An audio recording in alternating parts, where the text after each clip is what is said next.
Hey, Joey and Andrew here with Out House Saloon. Today we're going to debut our new segment, On Tap. We'll each let you know 3 sporting events, or maybe not, that we'll be watching the following week. Now, we'll be starting each show off by giving an update on how the teams that we follow performed this past week. So with that being said, Andrew, how did your teams do? So first off, the first team I follow is Newcastle United. Joey, just cue up the baby giraffe gif of learning to walk. Our defense was tragic. They owe us a response tomorrow. I'll get into that later when I go over the games I'm watching this week and weekend. My second team is Rennes. We came away with a 1-1 draw at Nice. There was 2 excellent headers by each team, one by Delors and one by Terrier. All right, and for me, Chelsea was just bad. Got absolutely destroyed by Brentford. And then, of course, against Real Madrid, completely outclassed. It was awful. And then Charlotte FC, they played against the Philadelphia Union. They were just not good enough. We're just really not ready to play against the top teams yet. And then to make matters worse, my son's soccer team, they lost too. So just wasn't great all around. What position did he play, Joey? Midfield. Okay, nice. Yep. All right. So with that being said, Andrew, what's on tap? So for me, my first game of the weekend is actually tomorrow's game. We have Newcastle. We are playing Wolves at home, St. James Park. After being thoroughly dismantled by Spurs 5-1, we as fans, we demand a result and we demand better. This is a unique game. The reverse fixture, we lost 2-1, but it also was the lowest point in our season.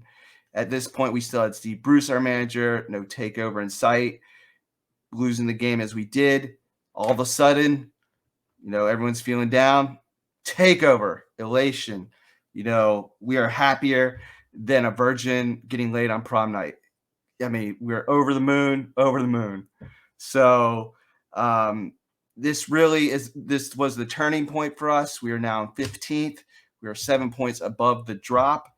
Burnley winning puts pressure on us. So this is a very important game. Neves and Jimenez are out for Wolves. So you would hope we are in an advantageous position with them being out and being at home. So for me, the game comes down to our back four and our wingers. We are currently experiencing shrinking returns on Wood. Pun intended. I don't see this changing anytime soon. This would be a game for him to rise to the occasion, but ultimately I think we'll be left with floppy wieners yet again. Joey, any thoughts on the game for you? I don't know how to really follow that.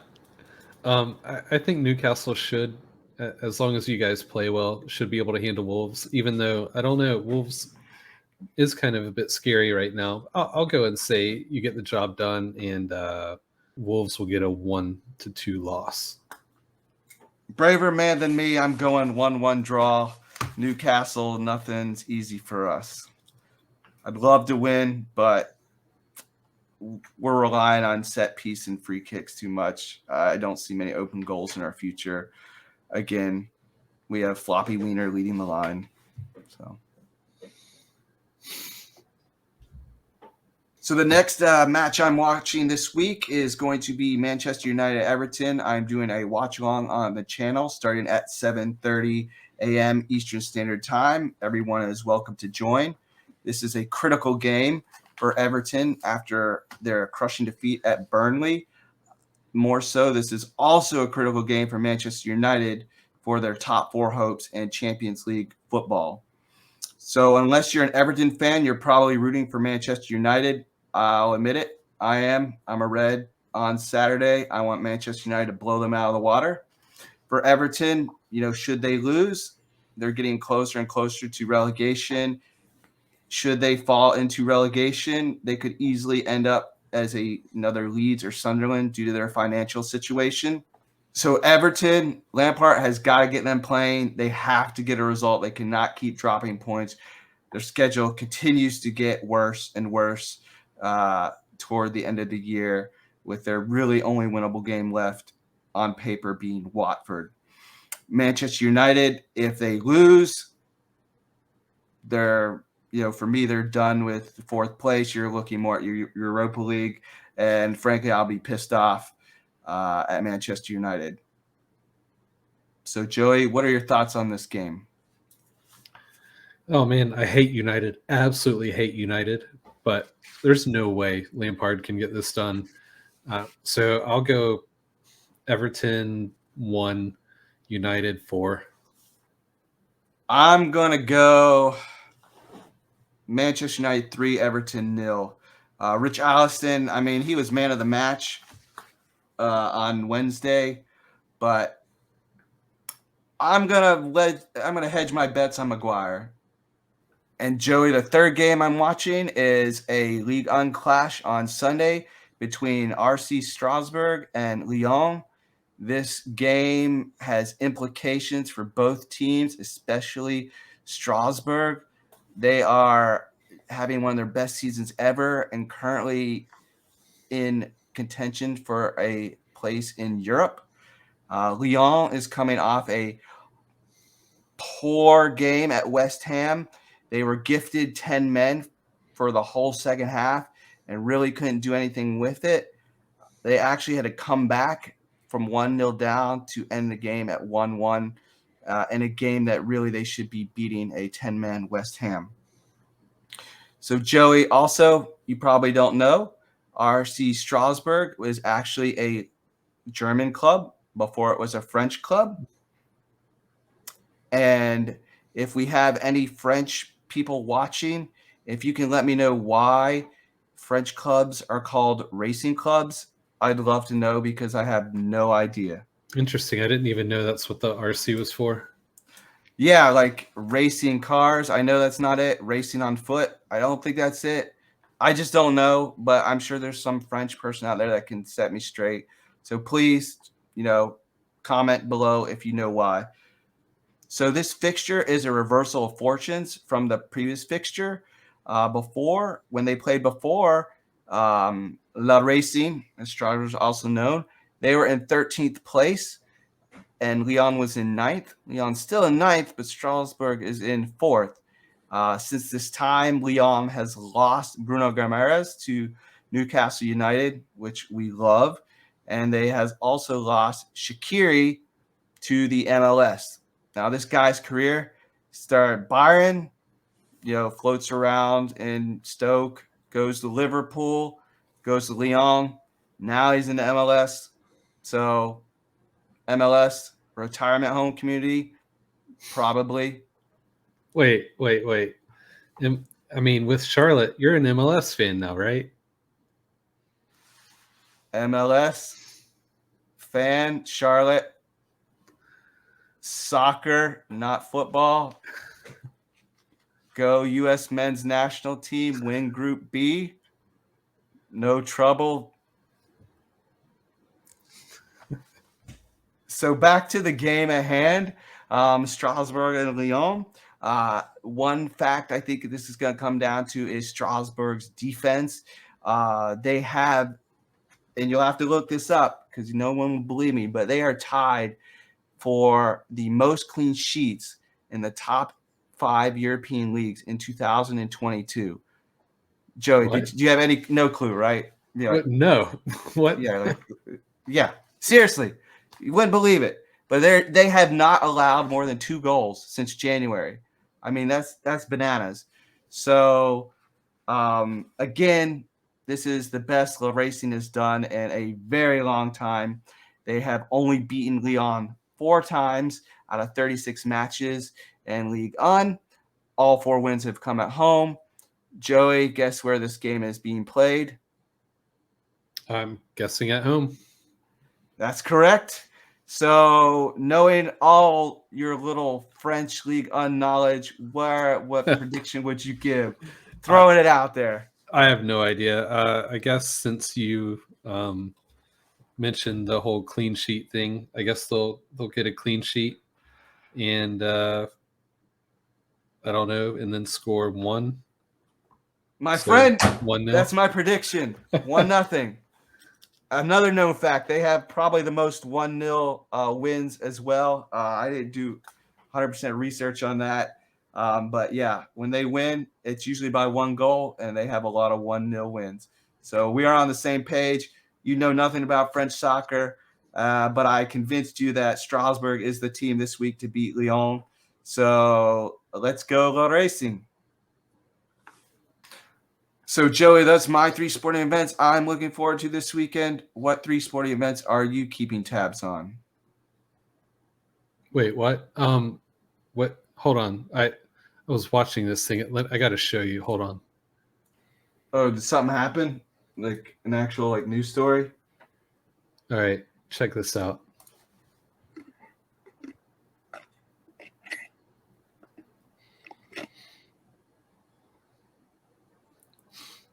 Fucking hopping away. What the f- A turtle or a rabbit? He gets it. He gets it. Does he get away?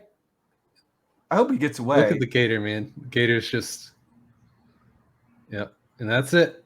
All right, now that we watched that turtle get away from the gator, the first thing is the return of baseball. MLB's back. The Atlanta Braves are the returning World Series champs. I am ecstatic to have the Braves win again, another pennant. That'll be nice. But it's going to be weird not having Freeman. Seeing him in a blue Dodgers uniform, that's going to be really weird. But then again, the return of Acuna, he is my daddy. I am excited. He spent most of last season injured, and I cannot wait to see him again. That being said, right now the Braves are losing to the Cincinnati Reds 6-1 in the bottom of the 7th. So it is not starting well for them. Andrew, are you an MLB fan? Yes, in fact, I am. And again, didn't know MLB was going to be brought up today, but I am a long-suffering Pittsburgh Pirates fan. Yes. Yeah. Okay. If we get 500 this year, that's a good year. But I'll be honest, I don't watch unless we're winning. So we need to start off fast. If we fall below 500, I just tune out. Joey, by the way, the Freeman Dodgers, Chelsea. Is there a link there? Could be. Bowley was at the Real Madrid match, so we'll see. But that leads us into the next thing is Chelsea, of course. I'm a huge Chelsea fan. They'll be playing Southampton on Saturday, and then, of course, the second leg against Real Madrid on Tuesday. Tuchel just really needs to figure out how to get his players back in line. We went from last year being very stout defensively to all of a sudden we're just letting goals in willy-nilly. And then we're not scoring consistently enough. Tuchel needs to find a way to just get things back in line. The scoring thing's been an ongoing issue since he got here. So I'm not sure if that's really going to be improved upon within the next few days. But defensively, surely we can find a way to regain our strength. It was at one point he said that he wanted to make it so that nobody ever wanted to play us because of how stingy we were. But now it seems like everybody should be wanting to just get shots off on us, because right now we're not stopping anything. It's pretty bad. So first up, the Southampton match. How do you think that one will go? So for me, this kind of depends if you're prioritizing the second leg of the Real Madrid game, which I think you might be. So I could easily see you fielding a weaker team and actually losing this 2-1. Yeah, I don't think it'll happen. I believe Tuchel will find a way to at least get his players fired up enough to win this. Although, we do seem to do not as great against the lower tier teams, and we'll see. But I'll go ahead and say Chelsea wins 3-2. I'll give Southampton 2, so 3-2. All right, now the second leg against Real Madrid. How are you feeling about that one? I don't think you guys are going to be repeating as Champion League's winners. As to the score, I'm going to keep it lower and go 2-1 again. I think I have the same outcome. I don't think you'll see a Benzema hat trick. I mean, hopefully you don't. I mean, for your sake, for your health. All right, and I'll go 2-1 the other way, which would put in aggregate Real Madrid moving on 4-3. I just don't think we can stop anybody right now, and especially with how Benzema's just getting god tier headers in, I just don't think it's possible. But that brings up my final thing that I'll be watching this weekend is the Charlotte FC versus Atlanta United match. They've played once before already, and Atlanta got a 2-1 victory. However, I believe that Atlanta shouldn't have won that. Charlotte FC gave it away with a pen, and then they had a nasty deflection that Kalina just couldn't stop at all. But Joseph Martinez is injured for Atlanta United.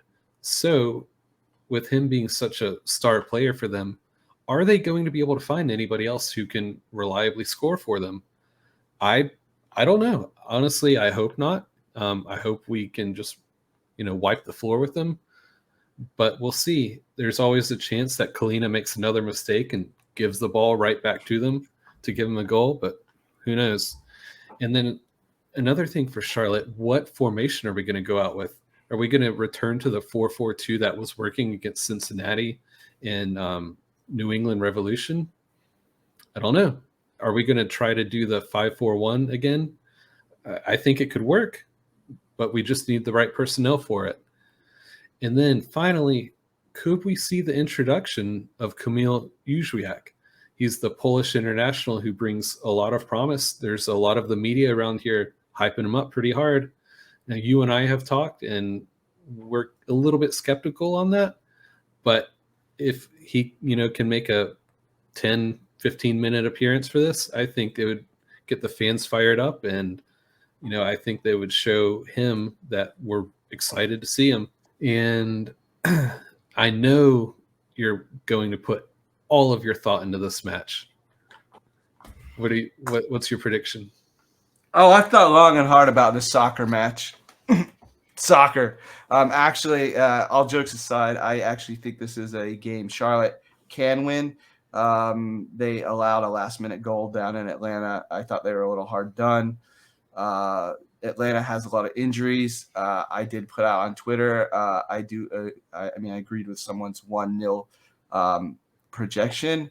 That was before Martinez was injured. I'm still going to stick to 1-0. The only thing I'm concerned of is Charlotte's defense. And, if we see any more of that Sam Johnston-like goalkeeping, freaking – I mean, if that comes back into play, then all bets are off of what the score will be. Hopefully that's just an anomaly. All right, and I'm going to go with a 2-0 victory for Charlotte. I think that we'll find a way to show up at home, and I think the players will be fired up, ready to get some revenge. I'm hoping to see Ben Bender, really step up this match. He's been performing pretty well, but I want to see him go to another level, and I think this is the time to do it. All right, so that's it for what we have on tap this next week. Joey, did you realize we only agreed in 2 games? The League One game and the Charlotte game. Nice. So, well, we'll see next week who comes out on top. Also, Team Turtle. If anyone's Team Gator out there, go check yourself. Gator. Oh, you are Gator. Just horrible. Jeez. Gotta eat, baby. Oh, God. All right, so that does it for What's on Tap this week. Join Andrew 7:30 Saturday morning, 7:30 Eastern, I should say, for a live watch along for Everton versus Manchester United. And as always, make sure to comment, like, and subscribe. And then until next time, from me, Joey, and Andrew. See you later. And please, God, if there's a French person out there, tell me why they're racing clubs.